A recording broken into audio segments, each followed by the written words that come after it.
Titles don't make leaders. Voices do. You can have all the certification, all the slides, and all the data in the world. But if your words don't connect, you won't be remembered. The difference between being heard and being trusted comes down how you speak. And today, I'll share with you some of my favorite principles that separate managers from actual true leaders. I'll never forget, I walked into the executive boardroom.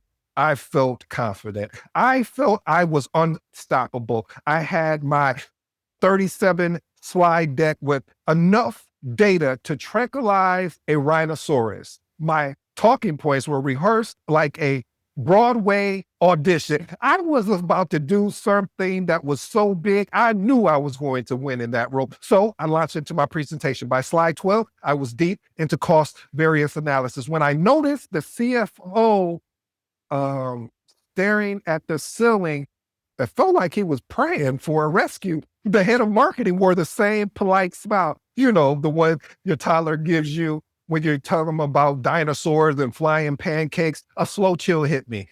I had all the facts, but I completely lost the room. The problem wasn't my knowledge, it was my delivery. I was walking like a walking spreadsheet, reciting data instead of leading with conversation. That realization stung me during my long, silent walk back to my desk. But that's the day I learned something that changed everything. Leadership is about communication, not flooding them with information. It's about anchoring your message in stories. And when I started replacing charts with real experiences, people leaned in. They didn't just listen, they connected, they cared. And that's why the first principle we're speaking about is one of the most important ones.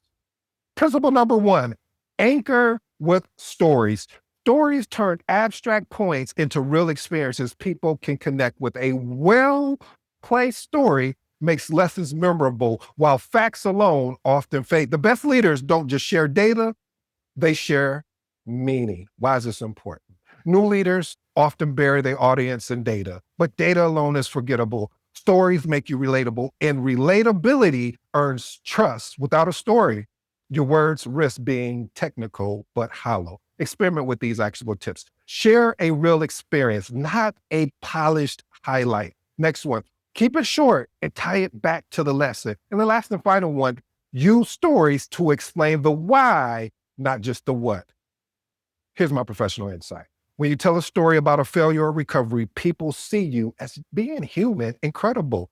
They'll follow you because you've been in the trenches too. And once you've connected through a story, your next responsibility is to elevate, not dominate. Principle number two, speak to elevate. Ooh, I like this, family, not dominate. Again, speak to elevate, not dominate. Leadership is about raising others, not silencing. It's about elevating voices, creating engagement and trust. Domination may get a compliance, but it kills contribution. Why is this important? New leaders often confuse control with authority, but domination drains energy from the room. People disengage when they don't feel heard. Elevation, though, invites commitment, not just compliance. It invites opportunity for growth, not just compliance. Experiment with these actionable tips. Invite input before offering your own solution. Let me park here parenthetically and say this quick story. I remember Simon Sinek telling a story about these leaders that were in a group, and I'm probably remixing the story, but the gist of the story was the person who was the leader, over all of the other leaders, he allowed them to speak first.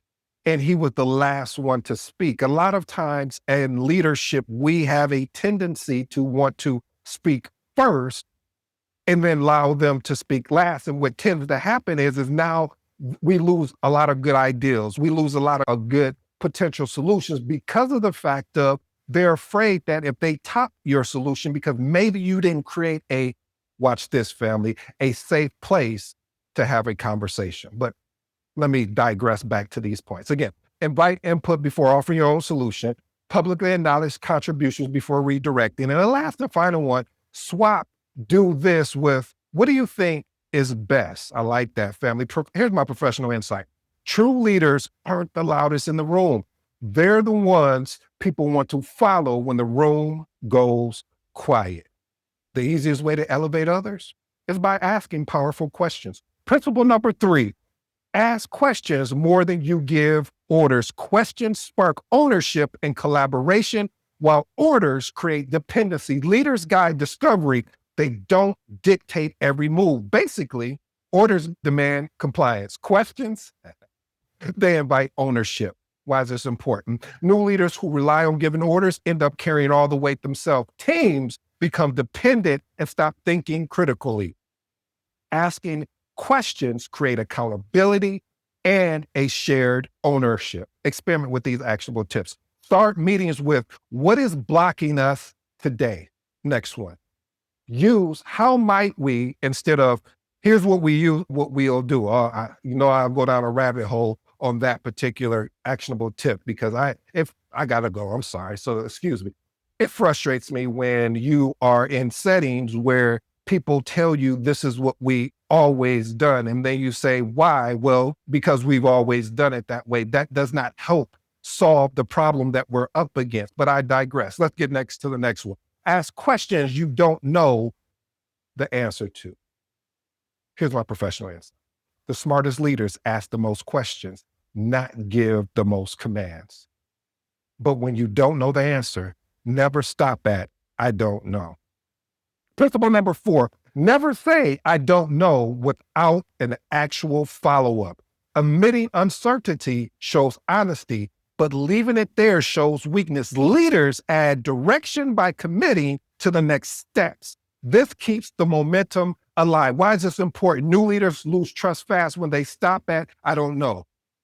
Pairing it though with, I'll find out tomorrow, or my favorite is, I don't have enough information to answer that accurately, but give me whatever that time frame is based on the question, I'll get that back. So here's an example.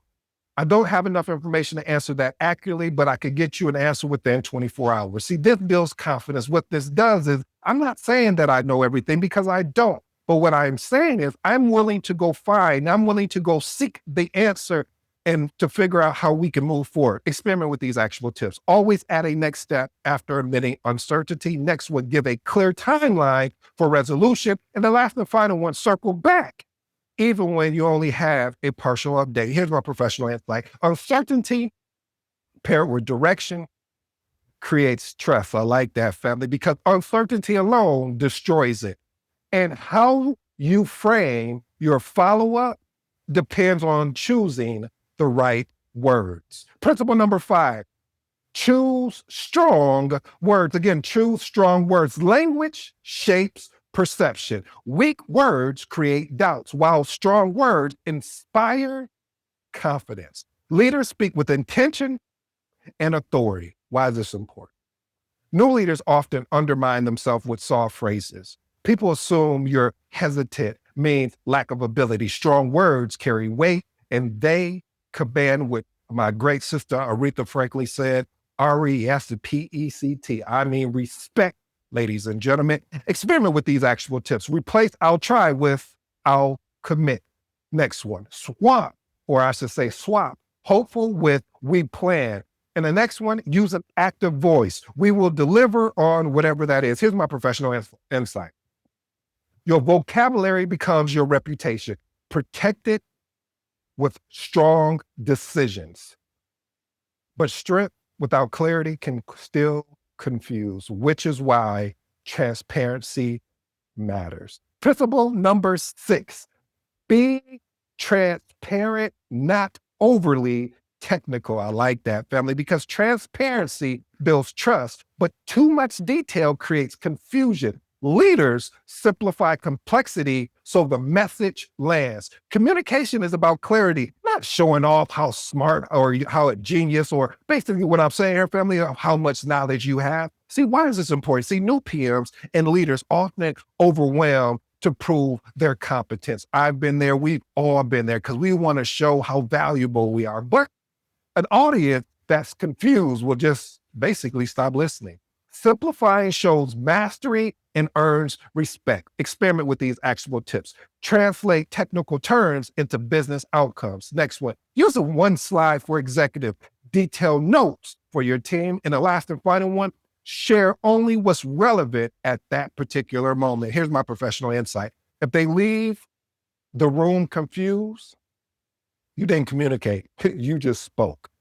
And when you overshare or make a mistake, how you recover defines your leadership. Principle number 7, own mistakes quickly. Mistakes are bound and will happen, but how you respond defines you. Quick ownership shows confidence. It shows reliability. It shows accountability. Excuses only weaken trust. Why is this important? New leaders often try to cover up errors, but delay makes it worse. Fast submission keeps credibility intact. Owning mistakes sets the tone for the team. Experiment with these actionable tips. Admit the mistake clearly, no excuses. I made that mistake. Next one, share corrective actions immediately. And the last and final one, explain what you'll do differently next time. Here's my professional insight. Stakeholders forgive mistakes faster than they forgive spin. Basically what I'm saying here, family, if you keep spinning the situation like, oh, is this person's fault, instead of just taking full accountability, you change everything. And by owning mistakes, you protect what matters most, everyone's time. Principle number 8, respect time. Time is one of those currencies you can't get back. Leaders value their own time and everyone else's. Protecting time communicates respect. Why is this important? New leaders lose credibility with wasted hours and endless meetings. When the time is respected, people disengage. Respecting time builds trust and productivity. Experiment with these actionable tips. Start and end meetings on time. Next one, stick to agendas and cut out the fluff. And the last and final one, ask, can this be an email before scheduling? Professional insight for you, family. How you treat time shows how you value people. Respecting time starts with delivering clarity. And if it's okay with you, I would love to over deliver. Principle number 9, leading with clarity. Clarity cuts through confusion, sets direction. Leaders make the complex simple and actionable. Confusion stalls progress. Clarity drives it. Why is this simple? New leaders often assume people understand them. That assumption, I tell you, causes delays. It creates frustration. It creates a situation where people just don't even want to be around you, because clarity ensures alignment and focus. Experiment with these actionable tips. Summarize discussions in one clear sentence. Replace jargon with plain language. And the last and final one, confirm understanding before actually moving forward. Here's my professional insight. Clarity isn't saying more, it's saying what matters the most. And clarity only works if your energy matches the message. Well, here's the truth, family. Leadership isn't about being the loudest or the smartest in the room. It's about how you use your voice to anchor with stories, to elevate instead of dominate, to ask more questions than you answer, to respect people's time, and above all, to bring clarity when it matters most. These 9 principles that I shared with you, these are not theory. These are scars. These are lessons I had to go through, and I've watched others go through that have mentored me to develop me to become a leader. Am I done yet? I have so much further to go. So next time you walk into a meeting, ask yourself, am I presenting information? Or am I leading a conversation that people will remember? Because your voice carries a vision. People don't just want to hear from you. They would love to follow you. So I ask you now, will you lead? If you're new to the episode, I go by the name ED. For all you smart and intelligent folks out there, hey, listen, that just simply means Ed. Until next time.